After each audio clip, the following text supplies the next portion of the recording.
Hey, Typology Tribe. Ian Morgan Cron here, host of the podcast on which we explore the mystery of the human personality through the lens of Anthony Skinner. Ian Morgan Cron, how are you doing? My co-host here on the Enneagram-based show Typology. Yes. How you doing, my brother? I'm great, and I'm especially excited today because we're doing something that's new for us, Mailbag Thursday. You want to tell all the good people why we're doing this, Ian? You know why? Because we have so many questions that come in through DMs, through Instagram, through all kinds of sources. Just random questions people have about the Enneagram. And we've been getting these for a while. We've been talking about doing an episode around them, and I'm going to be feeding you questions unrehearsed. That's right. Because we don't want to fall out of the habit of doing pretty much everything unrehearsed. Then it wouldn't be in keeping with the show. That's right. It would start to sound like we were professional or something. So I'll reach into the hat, pull them out. Hey, before we move on with Mailbag Thursday, I want to remind everybody about your Enneagram Made Simple course. Bring it. Yeah, we want to remind everyone that the Enneagram Made Simple course is available now at EnneagramMadeSimple.com. And when you subscribe, you'll get access to Enneagram Made Simple and all of the courses in Business Made Simple University for an entire year. That's a great deal. Mm-hmm. So to get more information, make sure you go check out EnneagramMadeSimple.com. All right, let's move on with our special mailbag episode, and we'll start with a question from Kyle McGinnis, and the title is Doing Your Work. He says, on a few episodes of your podcast and several times in the book, you talk about doing your work. It's a common expression in the Enneagram community. I know what it means, he says, but what does it look like, practically speaking, especially for a 4 and one who is taught that emotions shouldn't be trusted or expressed? Ooh. Wow. So doing the work. Doing the work. So for me, Yeah. my understanding of doing the work is learning to grow in self-awareness in such a way that you're no longer living in kind of the automatic pilot zone of your type. You know what I mean? Yeah. Like, so in other words, it's like, how do I grow in this level of self-observation and self-awareness that helps to free me from the self-defeating darker aspects of my type so that I can live into the most healthy expression of my essence as a person. Ooh, that's really good, Ian. So I'm thinking, could you give us a couple of tools that would help us more actively practice self-awareness and self-observation? What are a couple of things we can do to amplify our awareness on a daily basis? Okay, so number one is you got to become familiar with your type. Okay. So you really have to become a student of your type. You need to know what generally what the overall characteristics of your type are. Mm-hmm. You need to know what your passion is. So for me and for Kyle, it's envy for 4s, right? Mm-hmm. You need to begin to learn to know when envy is beginning to take the wheel in your life and activating all the negative aspects of your personality, right? Sending them into action. Right. It's about learning where you go in security and stress to know that, okay, right now I'm in a stressful place. I am beginning. So if you're a 4, right? I am now beginning to look like someone who's operating on the low side of 2. Okay. Do you know what I mean? Yes. So that when you're there, you can say to yourself, now, do I want to stay in this low side or do I want to make different choices? Because I've done enough work in terms of self-awareness and self-observation. Right. I've developed enough self-knowledge that I can begin to say, okay, I'm now going to start to act like a healthy 2, not an unhealthy 2. That's good. Right. So let me ask you one more question about that. Regarding envy, for instance, people's definition or expression of that may differ. And so I'm wondering how you might be mindful noticing when envy is at work in your personality. Could you talk about that a little bit? Right. So for me, number one, I've learned to know what envy feels like in my body. That's good. So, and we've never really had a conversation around somatics in the Enneagram. Like, this is true for every type. Like an 8 can begin to know in their body when lust has taken over. Right. Their deadly sin or their passion of lust. A 9 can begin to know in their body when sloth has taken over. A 1 when anger and resentment has taken over. 2s when pride is taking over, right? So a 2, for example, might begin to feel like this incredible like pull in the middle of their chest to say yes or to jump in and help somebody. You know what I mean? Right. Like I can feel envy kind of bubbling up.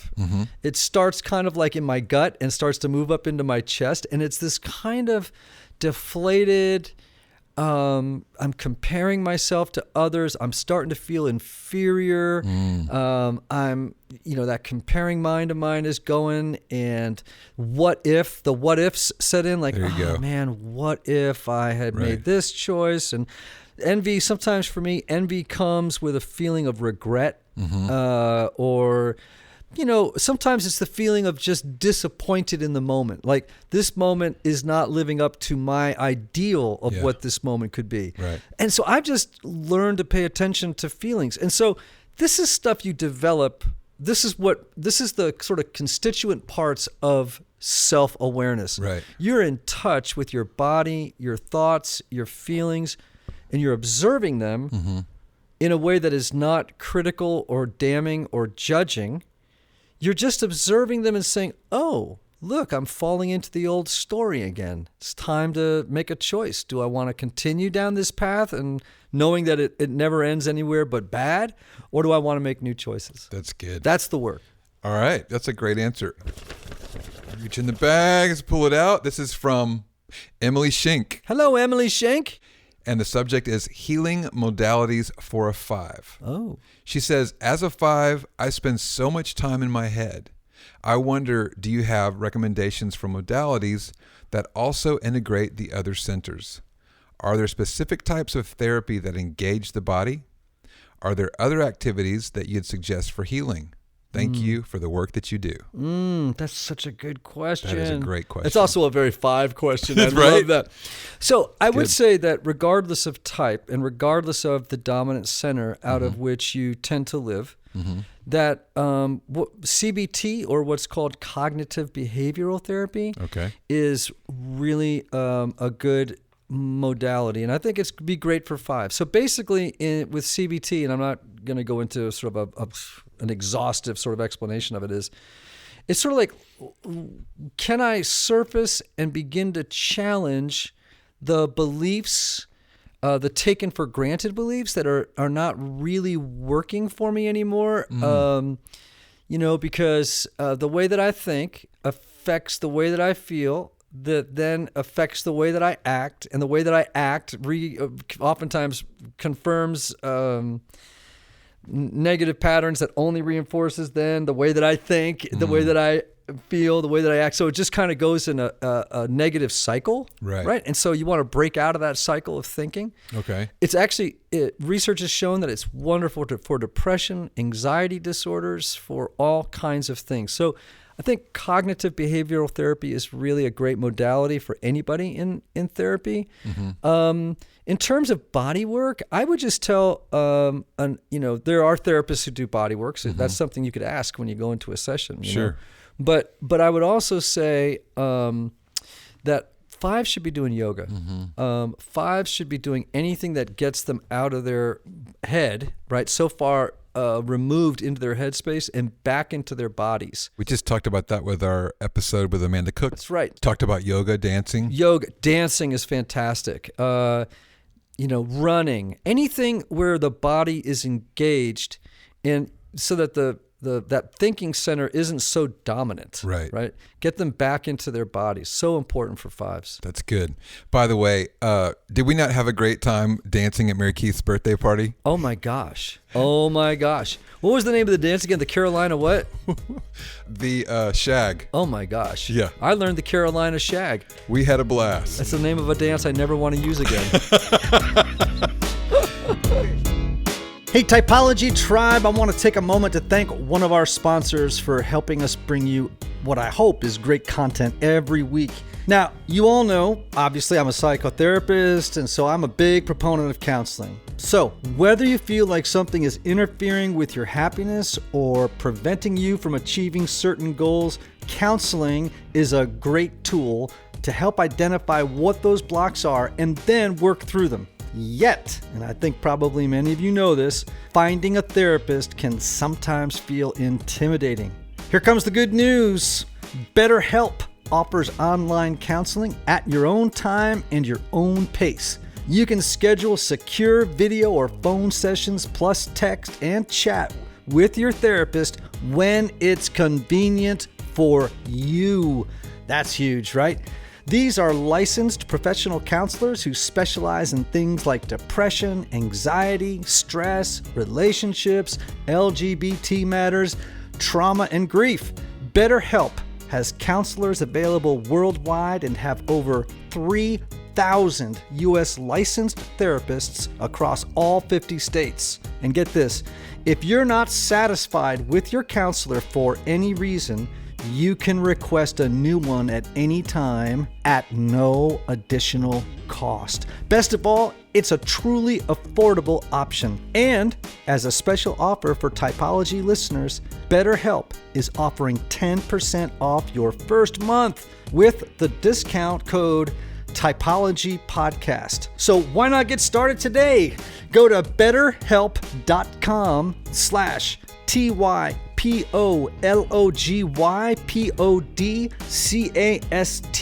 Simply fill out a questionnaire to help them assess your needs and get matched with a counselor you will love. Again, that's BetterHelp.com/Typology Podcast, TYPOLOGYPODCAST. BetterHelp.com/Typology Podcast. Check them out. Okay, here we go.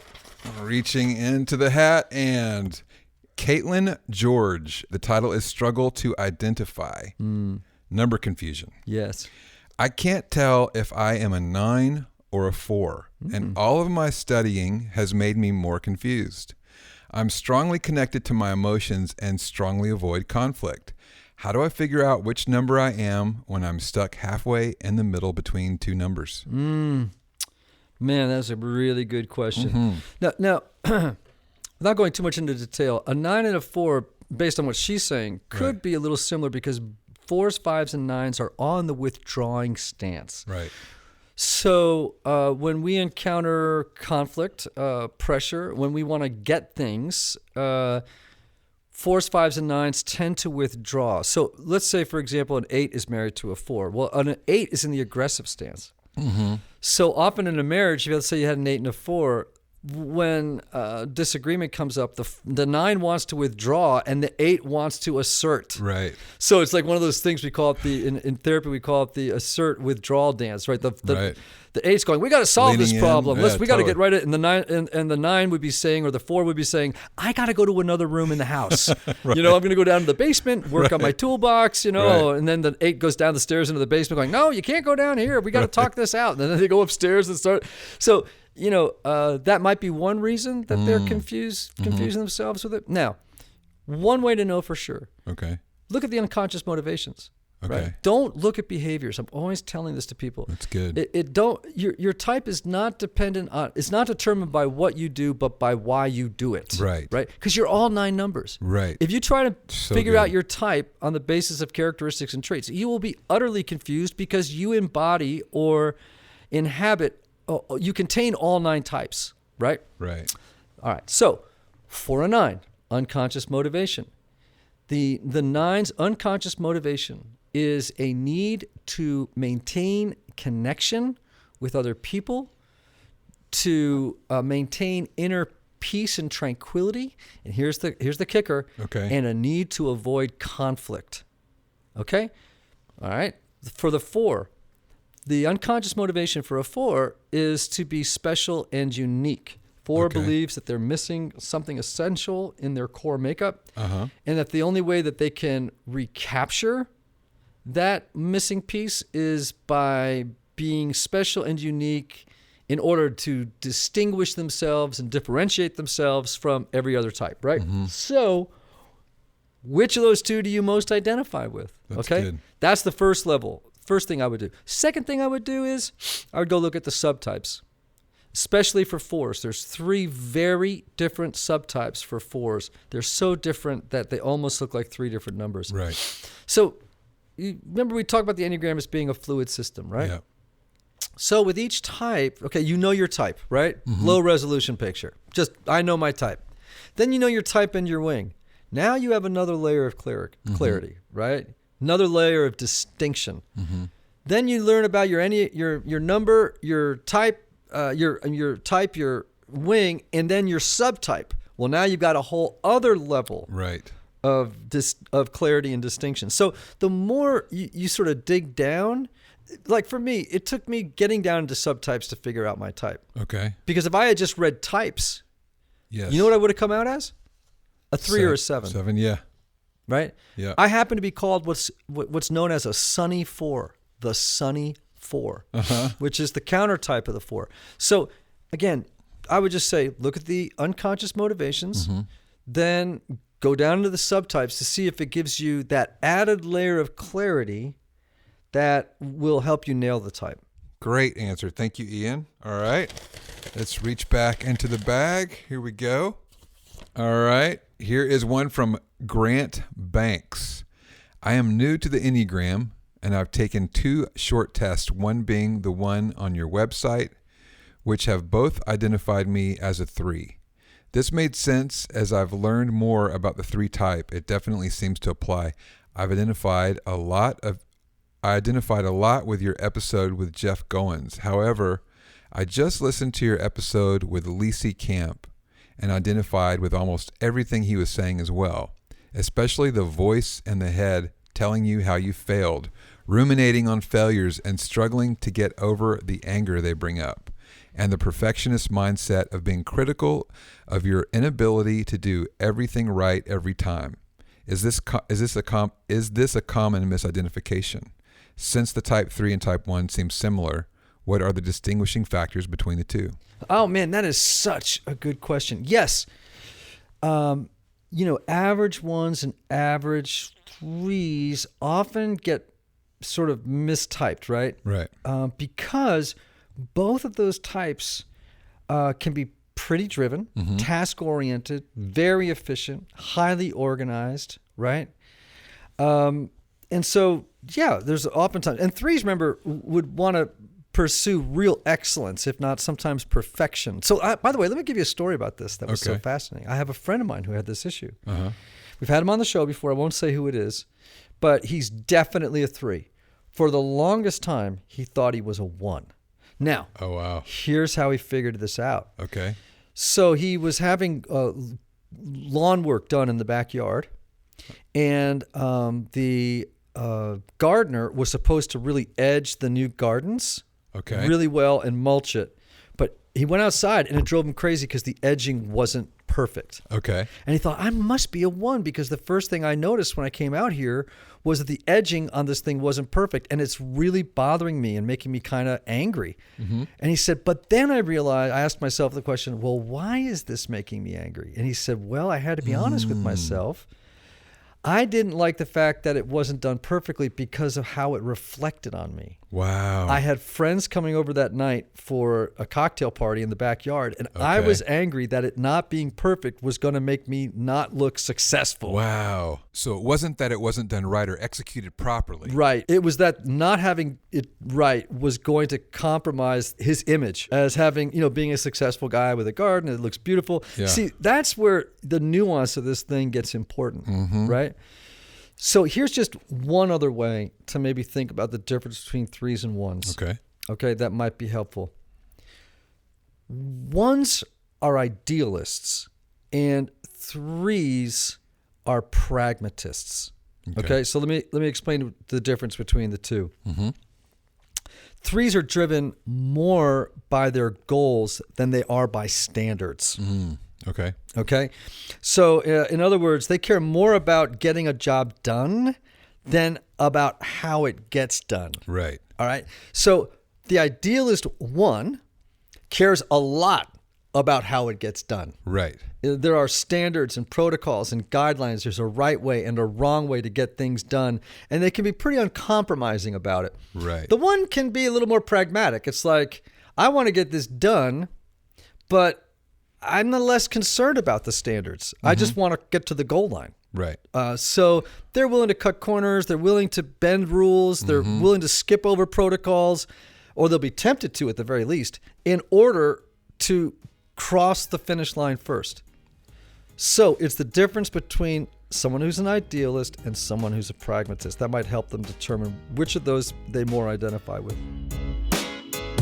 Hey everybody, one of the lessons I've learned over the years is that not everybody benefits from a traditional 50-minute counseling session. And this is why some people can go to couples therapy or personal counseling for a long time and never really get anywhere. This is why I'm such a believer of intensive counseling and my friends at Restoring the Soul in Colorado, created by my longtime friend Michael Cusick to help couples or individuals experience deep change in half-day blocks over 1 or 2 weeks. Now listen, if you can't wait months or years to get to the bottom of an issue or to experience breakthrough, you need to get in touch with my friend Michael and his extraordinary team of counselors at Restoring the Soul. If you're looking to get out of the rut you're in, but can't wait months or years, call Restoring the Soul today for a free consultation with Michael's staff. Call 303-932-9777 and learn how their intensive counseling process can help you.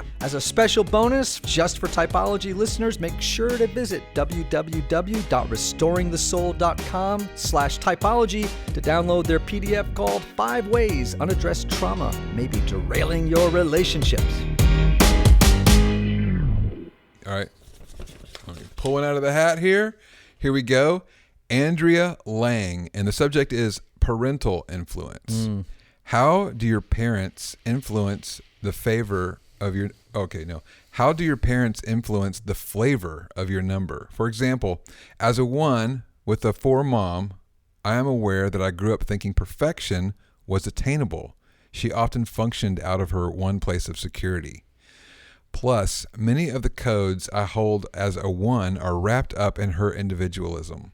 For example, I believe homemade and unique is way more important than fitting in.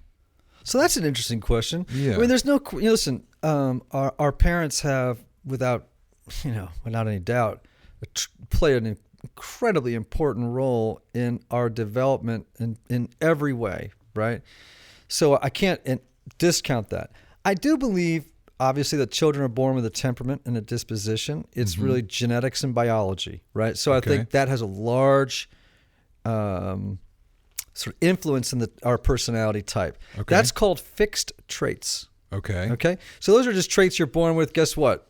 You just got it. I mean, it's like it's no way you're going to lather, rinse, repeat that out of your personality, right? Okay. Then you have what's called free traits. Free traits, might be the kinds of things that the environment, the culture, your parents, your school, your peers, your socioeconomic class, all these different things could really just come into this messy soup that creates the personality style that you adopt early on, right? Mm-hmm. So it doesn't surprise me that as a 1, her worldview has been affected and it has been shaped and colored by her mother's influence. Now, what's interesting about 4-1 is 4s and 1s, sometimes get confused with each other because both actually have inner critics. I think the volume on the inner critic of the 1 is turned up higher, and they're up. And the inner critic has 2 different sort of roots. For the 4, they're driven. It's really about. They're idealists, but again, it sounds like I just said this about 1s, right? But ideal meaning that they're always after the ideal, the unattainable, the unachievable, the platonic ideal, that which they want, and they're always disappointed that they can't get. Right. The perfect symphony, the perfect dance, the perfect floral arrangement, the perfect aesthetic. You know what I mean? Right. So they're after, but for the 1, it's a different dynamic. For them, it's about wanting to avoid a mistake and wanting to assuage the inner critic inside that's trying to help them not make a mistake that would lead to, a state of unworthiness of love and relationship, right? So, it's a tricky thing. It's just be aware. Of course, your parents play a very important role in your development of your personality. It's important, but to remember though that your type is your type. Right. How you rinse it out, the worst sides of it, I just think that's part of the work. Yes, I remember you really helping me distinguish the difference between the 1 and the 4, Ian. With the 1 seeking perfection and the 4 seeking the ideal or the unattainable ideal. Now, in that earlier question, yeah, when I said that 1s are idealists and 3s are pragmatists, right? When it's different in that context. An idealist in that sense has to do with standards, right?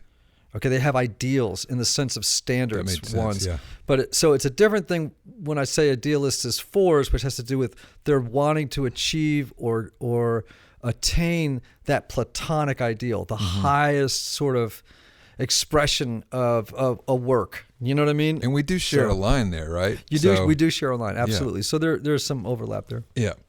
Okay, back in the mailbag, pulling it out here. Bethany Perkins. Can you talk more about the triads and wings? What does it mean to be in each of the triads, and how do wings change the expression of your number? Boy, that's a good question. That is a good question. All right, 3 triads on the Enneagram. 8, 9s, and 1s, anger triad, or sometimes known as the gut triad. 2s, 3s, and 4s, heart triad, sometimes known as the shame triad. 5, 6, and 7s, the fear triad, right, or sometimes known as the head triad. Okay. Now, one way to think about this is you've got what are sometimes called the cardinal numbers, 3, 6, and 9. Right. Okay. So, can you explain what that is when you say the cardinal numbers? Well, you'll notice that they're both in the center of all 3 triads. Right. That's the big inner triangle there, right? 3, 6, and 9. Yeah. So, 8 is an externalized expression of 9, and 1 is an internalized expression, right? So 8s overexpress that instinctual drive and anger. It's overexpressed. Right. For 1s, it's underexpressed. Right. Okay? Yeah. For 9s, it's asleep. Make sense? Yeah, totally. And you're going to see this pattern in every single triad. Yeah. 2s, 3s, and 4s. 2s are overly attuned to the feelings of others. It's the externalized expression of 3. Right. 4 is an internalized focus or attunement of feelings, right? The 2 knows all about your feelings. The 4 knows all about his or her own feelings. Exactly, right. The 3 says, what feelings? Right. In a way, there's this kind of out of touchness, the inability to recognize their own feelings or the feelings of others. 5, 6, and 7, fear triad, right? 5 is an internalized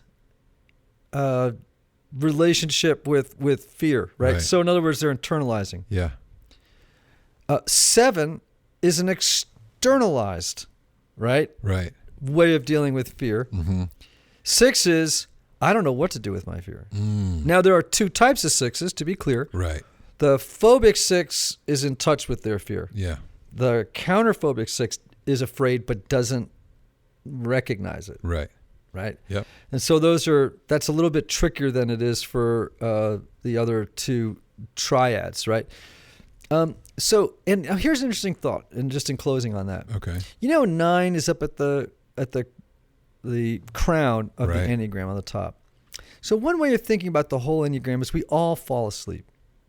So it's almost like, think of the 9, which is sloth, which, right, we tend to think of being asleep to their own lives, might characterize a 9.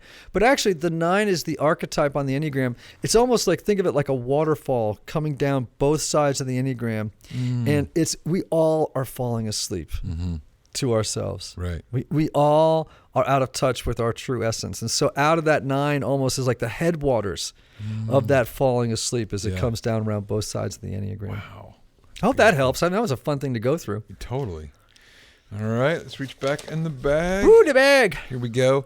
Kendall Neely. Is a wing something that is static, like I identify as a 6 with a 5? or 6 wing 5. But I also have some 7 tendencies at times. And I've heard people use language about accessing a certain wing. As a 6, do I have access to both the 5 and 7, or am I one or the other? Could you speak to that, please? It really depends on the teacher. Mm-hmm. But I will say, I think I'm always very careful about not being an Enneagram fundamentalist. Mm-hmm. You know what I'm saying? Right, It's always a 6 with a 5. You can never. Now, so to be clear, some of you all know this, but it's important if you don't. So let's say you're a 6. Mm-hmm. Some will say that in the first half of life, if you're a 6 with a 5 wing, around midlife, you'll start to, don't be surprised if you migrate to being a 6 with a 7 wing. Right. Right?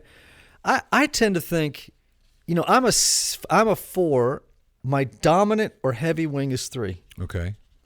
Does that mean I can't tap into the resources and the energy of my other partner on the other side there at 5? Right. Of course not. We were talking about this earlier today. Mm-hmm. When you and I first met, Mm-hmm. I was much more of a 4 with a 5 wing. Right. I agree, yeah. But in the last few years, as I've started to create a business, some of my relationships have been with more 3s. Right. My 3 wing has activated in a very powerful way. Yeah. So I'm one of those people who's like, I'm always saying, don't be surprised if. Because here's the thing about personalities. Okay, this is important, and I don't think I've ever said this on the show. When you're talking about personality, you're talking about probabilities. I hear people say to me, "Oh, the Enneagram is like it helps you predict." And I'm like, yeah, but I like the word probability. When you talk about a 4, you let's say, okay, so Ian goes home and his house is burned down. Okay. I can predict how he would react as a 4, right? So, but when you do that, what you're really talking about is probabilities. Mm-hmm.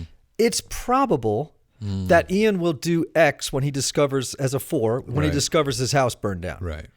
But it's only a probability. Yeah. It's not determined. It's not a guarantee. People surprise us all the time. Sure. You know what I'm saying? Yeah. So, what I mean by not being a fundamentalist in the Enneagram, I'm like, I tend to believe that don't be surprised if. It's probable Right. that you as a 6 with a 5 wing will act this way. Does it mean that you can't tap into the resources of 7? And I'm like, no, it doesn't mean that at all. You can certainly go and use up those resources there. But I always want to remind people that your type isn't like something that's predetermined. You will always act this way. It's very, very cut and dry. It's like, no, this is about probabilities. Right. You will, based on type, probably act, think, or feel like this in a given situation, but maybe not. Right. Don't be a fundamentalist. Right. Oh, can I say one more thing on that? Yeah. Okay, because this is important. Nobody is pure type. There you go. Maybe that's all I need to say. Yeah. Nobody is a pure type. That's good. You got a dominant type, but no one's pure type. Right. Right? This speaks to probabilities. That in that type of yours, there's probable you will act, think, and feel in this particular way. But you're not a pure 4. You're not a pure 7. You're just dominant in that space. Fantastic. Well, we're out of time. Ian, thank you for answering our questions on this special mailbag episode, Mailbag Thursday. This was awesome. When are we going to do this again? I love that. I think we should make it a regular thing. What do you think? I'm totally into it. All right. So what do people do to get their questions to us? Hey, we've made that real simple. Just email us at typology@ianmorgancron.com. Again, that's typology@ianmorgancron.com. Hey, we'll collect those emails, toss them in the hat, pull them out, and answer some on our very next mailbag episode. Yeah, man. Thanks, everybody, for throwing in your questions. Ian, what is that you always say at the end of every episode? Yeah. Well, remember the words of the great Oscar Wilde. Be yourself. Everybody else is already taken.